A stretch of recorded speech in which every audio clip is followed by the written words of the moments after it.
আপনি কি মুসলমান? মুসলমান, মুসলমান, জি আপনি মুসলমান। আপনি বিশ্বের 150 কোটি মানুষের মধ্যে একজন এবং বিশ্বের চতুর্থ জনগোষ্ঠী। মানে সম্মান, প্রেস্টিজ, পাওয়ার এগুলোর হচ্ছে আপনার বিশ্বের স্থান চতুর্থ, অনেক এগিয়ে, তাই না? কিন্তু বলতে হচ্ছে এই চতুর্থ মানে 4 নম্বর না, এই চতুর্থ মানে সবচেয়ে দুর্বল, সর্বশেষ নাম্বার, বুঝছেন? বিশ্বে হিন্দু, খ্রিস্টান, ইহুদি,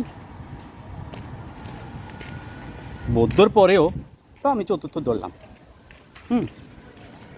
পাওয়ারের দিক দিয়ে আপনি অবস্থান হলো চতুর্থ। ঠিক আছে, ফাইন।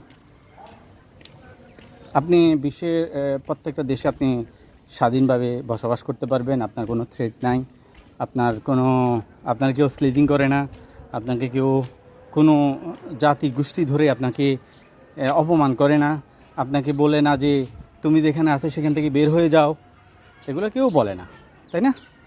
এটাই তো সত্য বাস্তবতা, তাই না? জি না, এটা সত্য বাস্তবতা না। আজকে বাংলাদেশে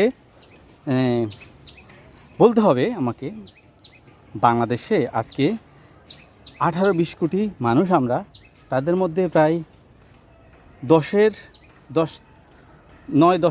না, 9 মানে 9 অংশ মুসলমান, কিন্তু তাদের বলা হয় তারা জঙ্গি, তারা দেশ থেকে বের হয়ে যাও, এটা তাদের দেশ না। অর্থাৎ আমরা সংখ্যালঘু। আমরা এখানে সংখ্যালঘু না, শুধু আমরা আসলে সারা বিশ্বেই সংখ্যালঘু। মধ্যপ্রাচ্যে আমাদের নিয়ে গুটি চালা হয়, আমাদের নিয়ে তামাশা করা হয়। পূর্বে আপনার মিয়ানমার থেকে শুরু করে চীন থেকে শুরু করে সব জায়গায় আসলে আমরা নিষ্পেষিত একটা গোষ্ঠী। পৃথিবীতে মনে হয় আমাদের না হইলে খুব ভালো হতো, আমরা পৃথিবীতে না থাকলে মানে পৃথিবীর জন্য খুবই ভালো একটা কাজ হতো। আমরাই আসলে পৃথিবীর জন্য বড় সমস্যা। তো পৃথিবীর সকল মুসলমানদের মানে সাগরে বাসায় দাও, আর বাংলাদেশের মুসলমানদের সমুদ্রের জলে বাসায় দাও। আমাদের আসলে থাকার কোনো দরকার নাই এই পৃথিবীতে, আমাদের কোনো অধিকার নাই। আমাদের আসলে কোনো অধিকার নাই। আমরা আসলে পৃথিবীর সবচেয়ে নিকৃষ্ট জাতিগোষ্ঠী। এটা যদি আমাদের নেতারা যদি বুঝে কখনো, আমাদের নেতারা এখন ফুটবল নিয়ে আসে, যখন গলার নিচে জিনিস আসবে তখন হয়তো টের পাবে, কিন্তু তখন আর কিছু করার থাকবে না।